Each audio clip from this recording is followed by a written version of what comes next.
Assalamualaikum warahmatullahi wabarakatuh. Pertama-tama saya ucapkan terima kasih kepada Bapak dan Ibu dosen penguji yang telah menyempatkan waktunya untuk menyaksikan video presentasi seminar proposal saya. Selanjutnya saya ucapkan terima kasih kepada Bapak Dr. Roni Eka Putra, SIP MPA selaku pembimbing pertama, dan Ibu Kusdarini, SIP MPA selaku pembimbing kedua yang telah membimbing penulisan proposal hingga sampai pada tahap ini. Saya, Fahri Setiawan, dengan nomor WP 1810842012 akan mempresentasikan proposal saya dengan judul Implementasi Program Pengendalian Pencemaran dan Kerusakan Lingkungan Hidup di Sungai Batangarau oleh Dinas Lingkungan Hidup Kota Padang. Pada proposal ini akan terdiri dari 3 bab, yaitu bab 1 pendahuluan, bab 2 tinjauan pustaka, bab 3 metode penelitian.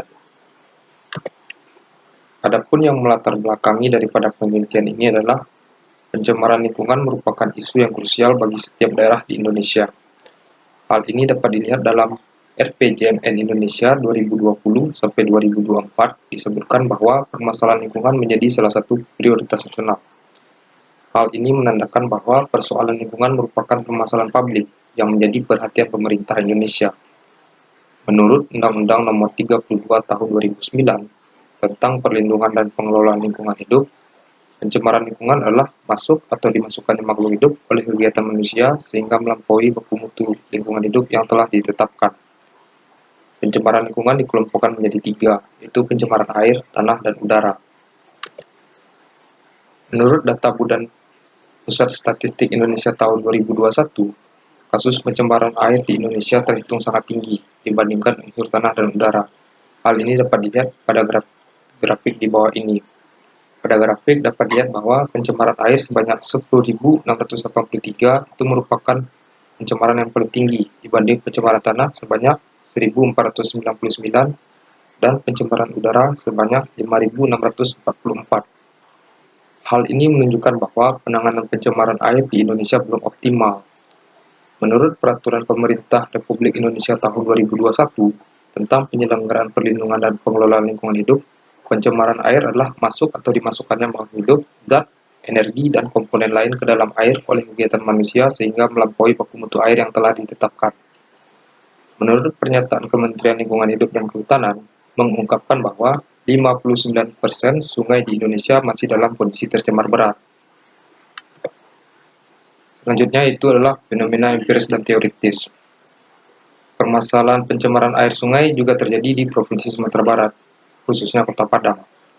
Berdasarkan data BPS Sumatera Barat tentang sumber pencemaran air di Provinsi Sumatera Barat tahun 2018 menyatakan bahwa dari 19 kabupaten kota yang ada di Provinsi Sumatera Barat, Kota Padang menempati posisi pertama sebagai daerah dengan sumber pencemaran air terbanyak, dengan total 57 sumber. Kota Padang merupakan ibu kota dari Provinsi Sumatera Barat yang terdiri dari 11 kecamatan dan 104 kelurahan. Posisi sebagai ibu kota Provinsi Sumatera Barat menjadikan Kota Padang sebagai pusat pemerintahan, pusat perdagangan dan jasa, sehingga memberikan daya tarik yang besar kepada masyarakat untuk datang ke Kota Padang sekedar mengadu nasib atau menikmati keindahan Kota Padang. Hal ini tentu akan meningkatkan jumlah penduduk yang menimbulkan permasalahan sosial. Permasalahan sosial yang sering terjadi adalah penyakit masyarakat, seperti banyaknya warga Padang yang membuang sampah di sungai, pedagang kaki lima, dan kawasan kumuh. Perilaku masyarakat ini tentu berperan besar dalam mencemari lingkungan, khususnya pencemaran air sungai. Kemudian, peningkatan jumlah penduduk juga menjadikan sektor industri tumbuh pesat Kota Padang dibandingkan daerah lainnya di Provinsi Sumatera Barat. Berdasarkan data BPS Sumatera Barat tahun 2019 tentang jumlah industri besar dan sedang, Kota Padang menduduki posisi tertinggi sebagai daerah dengan jumlah industri sedang dan besar terbanyak di Provinsi Sumatera Barat, yaitu sebanyak 60 industri. Tingginya jumlah industri di Kota Padang akan memberikan tekanan terhadap lingkungan, khususnya pencemaran air akibat pembuangan limbah. Jika dilihat dari topologi wilayah, Kota Padang memiliki sebanyak 21 aliran sungai yang terdiri dari 5 sungai besar dan 16 sungai kecil. Berdasarkan data Indeks Kualitas Air Sungai Kota Padang tahun 2021, menyatakan bahwa Sungai Batangarau merupakan sungai paling tercemar di Kota Padang, karena sebagian besar aliran airnya tidak memenuhi baku mutu, Wali Kota Padang menyatakan bahwa Sungai Batangrau merupakan salah satu sungai terbesar yang muaranya adalah kawasan wisata. Maka pemerintah Kota Padang berupaya untuk meningkatkan kualitas sungai yang masih berada di level 4 dan diupayakan turun menjadi level 2. Jika ditinjau dari segi kebijakan, pemerintah Kota Padang telah mendelegasikan tugas di bidang lingkungan kepada Dinas Lingkungan Hidup Kota Padang. Hal ini ditandai dengan Peraturan Wali Kota Padang Nomor 87 Tahun 2019 tentang kedudukan, susunan, organisasi, tugas, fungsi, dan tata kerja Dinas Lingkungan Hidup. Dalam peraturan ini, pasal 4 disebutkan bahwa tugas dari Dinas Lingkungan Hidup adalah membantu wali kota melaksanakan urusan pemerintahan di bidang lingkungan hidup dan tugas perbantuan yang diberikan kepala daerah. Menanggapi fenomena yang terjadi, Dinas Lingkungan Hidup Kota Padang menggalakkan program pengendalian pencemaran dan perusakan lingkungan hidup, yang merupakan upaya untuk menghentikan meluas dan meningkatnya pencemaran dan perusakan lingkungan hidup yang diakibatkan oleh suatu usaha atau kegiatan. Program ini didukung oleh Wali Kota Padang karena sesuai dengan visi misi pemerintahnya, yaitu mewujudkan Kota Padang yang unggul, aman, bersih, tertib, bersahabat, dan menghargai kearifan lokal. Ada beberapa kendala dalam program ini, baik dari segi internal maupun eksternal.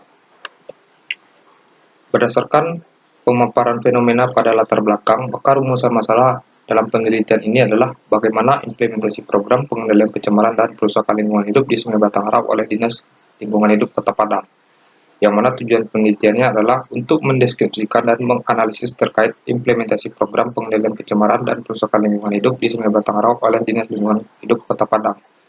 Adapun manfaat penelitian ini adalah manfaat teoritis dan manfaat praktis. Lanjut ke bab 2, yaitu penelitian yang relevan.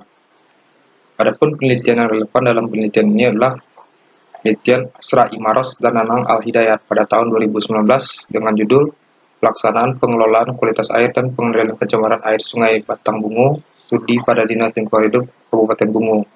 Metode penelitiannya menggunakan kualitatif. Kemudian penelitian oleh Anggi Nur Andini, Hani Purnamasari, dan Evi Priyanti pada tahun 2021 dengan judul Implementasi Program Pengawasan Kegiatan Industri Terhadap Pencemaran Lingkungan Air oleh Dinas Lingkungan Hidup dan Kebersihan. Metode penelitiannya menggunakan kualitatif. Selanjutnya, pada bagian teori yang akan digunakan pada penelitian ini adalah teori dari Merrill Searles Grindal. Dalam teori ini terdiri dari 2 variabel dan 9 indikator. Adapun variabelnya adalah yang pertama, kepentingan kelompok sasaran, yang kedua, tipe manfaat, yang ketiga, derajat perubahan yang diinginkan, yang keempat, letak pengambilan keputusan, yang kelima, pelaksanaan program, yang keenam, sumber daya yang dilibatkan, yang ketujuh, kekuasaan, kepentingan, dan strategi aktor yang terlibat, kedelapan, karakteristik lembaga dan penguasa, yang kesembilan, kepatuhan dan daya tangkap. Selanjutnya yaitu skema pemikiran. Skema pemikiran pada penelitian ini adalah yang pertama, Undang-Undang Nomor 32 Tahun 2009 tentang Pengelolaan Lingkungan Hidup, Peraturan Daerah Kota Padang Nomor 8 Tahun 2015 tentang Perlindungan dan Pengelolaan Lingkungan Hidup, kemudian Dinas Lingkungan Hidup Kota Padang, Program Pengendalian Pencemaran dan Perusakan Lingkungan Hidup, kemudian teori Merrill Searles Grindal. Selanjutnya definisi konsep. Yang pertama, implementasi program adalah alat administrasi hukum di mana aktor, organisasi, prosedur, dan tekniknya bekerja sama untuk menjalankan program guna meraih dampak tujuan yang diinginkan. Kebijakan adalah serangkaian tindakan yang dilakukan atau tidak dilakukan oleh pemerintah yang berorientasi pada tujuan tertentu guna memecahkan masalah-masalah publik demi kepentingan publik. Kebijakan untuk melakukan sesuatu biasanya tertuang dalam ketentuan atau peraturan perundangan yang dibuat pemerintah sehingga memiliki sifat yang mengikat dan memaksa. Pengendalian pencemaran dan perusakan lingkungan merupakan upaya untuk menghentikan meluas dan meningkatnya pencemaran atau perusakan lingkungan yang diakibatkan oleh suatu usaha atau kegiatan. Selanjutnya definisi operasional. Adapun definisi operasional pada penelitian ini itu mengacu kepada indikator dari teori Merrill Grindal. Selanjutnya itu bab 3, metode penelitian. Metode penelitian yang digunakan menggunakan pendekatan deskriptif kualitatif. Kemudian, teknik pengumpulan data menggunakan wawancara dan dokumentasi. Teknik pemilihan informan menggunakan teknik purposive sampling. Peranan peneliti di sini sebagai instrumen utama. Proses penelitian, yang pertama perumusan masalah, yang kedua menentukan tempat dan waktu penelitian, yang ketiga menyusun kerangka awal pertanyaan wawancara, yang keempat memperoleh data dari studi literatur, kemudian menganalisis data dan menyimpulkan data. Adapun unit analisis yang digunakan dalam penelitian ini adalah lembaga, yaitu Dinas Lingkungan Hidup Kota Padang. Teknik analisis data menggunakan Miles dan Huberman. Yang pertama, reduksi data, penyajian data, dan kesimpulan. Teknik keabsahan data menggunakan triangulasi sumber. Sekian hasil presentasi seminar proposal saya. Terima kasih.